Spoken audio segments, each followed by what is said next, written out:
സാമുദായിക ഐക്യത്തിലൂടെ ഭൂരിപക്ഷ വോട്ടുകൾ ഉറപ്പിക്കാമെന്ന CPM പ്രതീക്ഷയ്ക്കാണ് NSS പിന്മാറ്റത്തിലൂടെ തിരിച്ചടിയാവുന്നത്. രാഷ്ട്രീയ കാരണങ്ങളും NSS പിന്മാറ്റത്തിന് പിന്നിലുണ്ട്. ഐക്യ തീരുമാനത്തിൽ നിന്നുള്ള NSS പിന്മാറ്റം കരുതലോടെയാണ് LDFും UDFും നോക്കിക്കാണുന്നത്. വെള്ളാപ്പള്ളി നടേശനാണ് NSSുമായുള്ള സാമുദായിക ഐക്യത്തിനുള്ള ശ്രമം തുടങ്ങിയത്. ഇടതുമുന്നണിക്ക് പരസ്യ പിന്തുണ പ്രഖ്യാപിച്ചായിരുന്നു വെള്ളാപ്പള്ളിയുടെ നീക്കം.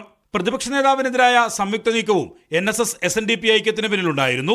വെള്ളാപ്പള്ളിയുടെ നിലപാടുകളെ പൂർണ്ണമായും അംഗീകരിച്ചില്ലെങ്കിലും സാമുദായിക ഐക്യത്തിന് NSSും പച്ചക്കൊടി കാട്ടി.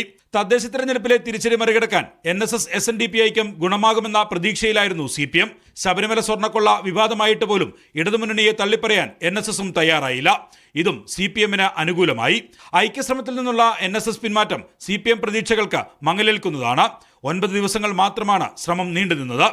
ഐക്യത്തിൽ നിന്നുള്ള NSS പിന്മാറ്റത്തിന് പിന്നിൽ രാഷ്ട്രീയ കാരണങ്ങളുമുണ്ട്. സമദൂര സിദ്ധാന്തത്തിൽ നിന്ന് പിന്നോക്കം പോയാൽ തിരിച്ചടിയാകുമെന്ന തിരിച്ചറിവാണ് ഒന്ന്. ഐക്യ ചർച്ചകൾക്കായി തുഷാർ വെള്ളാപ്പള്ളിയെ SNDP ചുമതലപ്പെടുത്തിയത് BJP മുതലെടുപ്പിനുള്ള ശ്രമമാകുമോ എന്ന് NSS സംശയിക്കുന്നു. UDF അധികാരത്തിൽ വരുന്ന ഘട്ടങ്ങളിലെല്ലാം നിർണായക ശക്തിയാകാൻ NSSന് കഴിയാറുണ്ട്. ഏകപക്ഷീയമായി ഇടതുമുന്നണിയെ പിന്തുണച്ചാൽ സമുദായത്തിൽ നിന്നുണ്ടാകാൻ ഇടയുള്ള എതിർപ്പും നേതൃത്വം മുൻകൂട്ടി കണ്ടു. ഇതോടെയാണ് ഐക്യനീക്കം NSS അവസാനിപ്പിച്ചത്. മീഡിയ 1 തിരുവനന്തപുരം.